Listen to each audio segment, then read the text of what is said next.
here again. I'm starting a new series, specifically the PS4. It is, I mean, on the PC, but it's recently come to the console, and I was thinking of giving it a look. I'm with a fighter, and I think a ranger, but I got my fighter up to about 45, but it's have come out and expansions, and this game is completely free to play. So if you want to hop on and play, definitely I think a good choice to make. If you're looking for an MMO that doesn't really fill the gap and you're sitting on a console and your options aren't really big because you don't have the monetary fund, picking up Neverwinter. It's about 22 gigs, so you definitely want to wait for that. It's gonna be long to download. For me it took about 7 hours. I do have quite a decent line though, so I've already made a fighter here which I'm going to be playing in my own personal time. I'm going to be recording and live streaming that, but I just want to run through quickly the classes choice here. I'm going to skip past the first video just because I've already seen it, and you guys, when you play, will be able to see it for yourself. So here are the races. Each race obviously has their own racial abilities and attributes that come specifically to the races. So you get the human, which is versatile defense. You gain a bonus of 250 points to all of your ratings, offensive and defensive. I've picked the human and a fighter just because when you're a fighter, your defense is naturally already going to be higher than any other class, and I've already got that on it, which makes for a really good survival character. In my last playthrough I went with a dwarf, which increases your constitution either or your strength or your wisdom by 2. You gain a bonus of 2,000 defense. 2,000 defense. So that's why I picked that last time. But this one pretty much puts it on all of my ratings, offensive and defensive. So I've got my decent amount of damage being put out, and I've got a large amount of defense as well. And you get 3 to any ability score. Anyway, so there's a human, a half-orc, wood elf, sun elf, dwarf, halfling, half-elf, tiefling, and drow. The moon elf is, I think, coming with the prime access of it. They used to have a character on here. Don't really see where it is. But yeah, obviously each class going through each specific amount of attributes. Some more than others. As you can see, dwarf, halfling, you gain 1,500 deflect, grants 2 dexterity, and either 2 charisma or 2 constitution. You are bold. Your fearless nature increases your resistance to control effects by 10%. The half-elf, I would guess to be kind of like a mage character, grants 1 ability score. This bonus is automatically determined by your class. Ability scores grants 2 constitution and either 2 charisma or 2 wisdom. Wisdom, I'm pretty sure is the same as kind of like intellect, if you've ever played a while. Knack for success, your critical severity and gold bonuses are each 1% higher than all other races. You gain 1,500 deflect. So this little guy's got deflect, and the half-elf's got defect. Okay. Bloodhound, you deal an additional 5% damage to targets below half health. Ability scores grants you 2 charisma and either 2 constitution or intelligence. Okay, so wisdom's not intelligence. They actually have an intelligence thing. Obviously I haven't really looked too much into it. When attacking a foe, you have a 5% chance to apply dark fire for 4 seconds. This effect reduces the target's defense by 2,000. Grants you 2 dexterity and either 2 charisma or wisdom. You have increased hit point regeneration out of combat. Okay, so that could be something that's very viable if you're playing like a damage class, or if you want to go Bloodhound, which obviously increases your damage to people below 5% health, which is good for finishers and stuff like that. Yeah, so I'm sticking with the human, just because it's best for the classes I'm going to be playing. But say now I, for instance, was going to create like a cleric, I would definitely go with something like this, which would give me a bonus to wisdom. So you've got your classes here. They're kind of the normal run-of-the-mill ones. You get your rogue, you get your wizard, your ranger, warlock, paladin, very WoW-esque kind of characters. You get your fighter, which is obviously like your tank, which would be a warrior, so to speak. But then they've obviously got barbarian, cleric, things that kind of fall in the middle, to where you can be either or. So a lot of these things If you go to the rogue, yeah, that would just be your standard run-of-the-mill rogue damage class, obviously.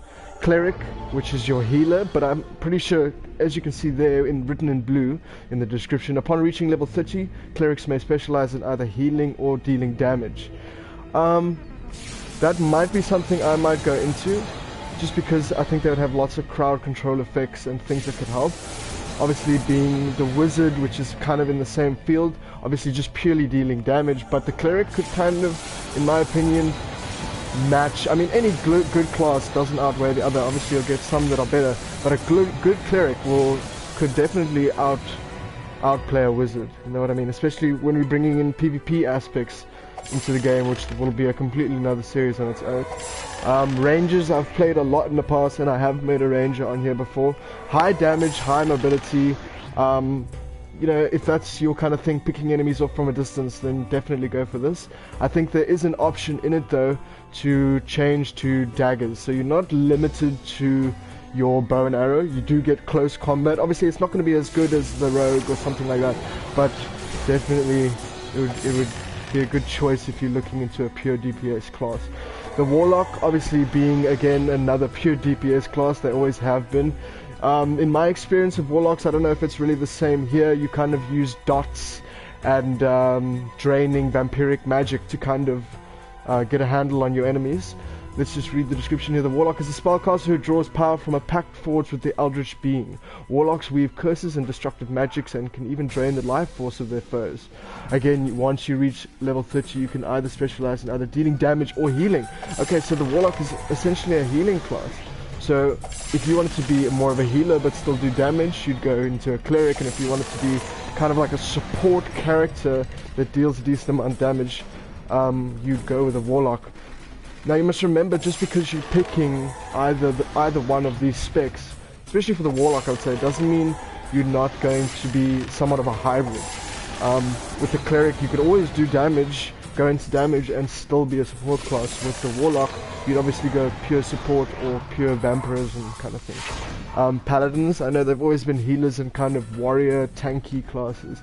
That says you can go into tanking or healing. Barbarian, obviously, again, tanking and healing, tanking and damage. And then the fighter. So these three classes, or these two classes at least, are more or less the same. Your fighting style would just change, and obviously the barbarian, if speccing into better than the fighter. That's just my guess here, but I believe it's safe to say so. So yeah, ideally with my friends that is going to be playing with me, we would want to create a dynamic. So you want to have every player being able to feed off of each other, kind of tanking around each other to keep survivability up. It's really the essence of a good MMO is to have that sense of social interaction. So if you're already going in with a group of friends, the game is immediately going to be made better, and it's going to be a lot more enjoyable for you than if you were to just be playing by yourself. That's always been my problem. I've always gotten quite far into the game, but I lack that social aspect, and it's just caused me to kind of flake on the game. At this time going around, it'll be a lot better.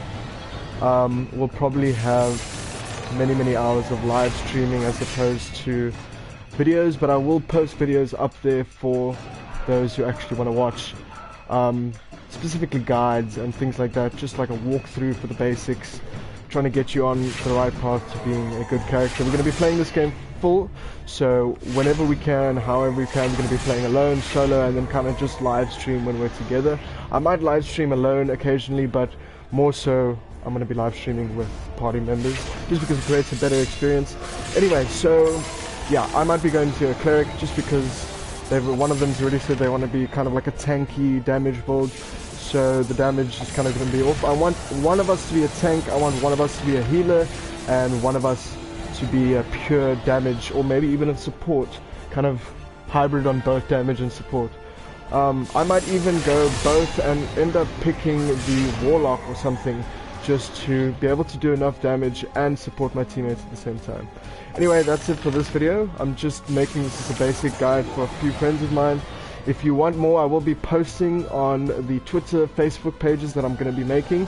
I'll leave that in my link to my next Apex video. I might be live streaming later tonight, but I've got work soon, so gotta get going. But if you liked, please subscribe. If you want to give me any feedback, please just leave it in the comments below. And hit that like button. It really helps us to grow the channel.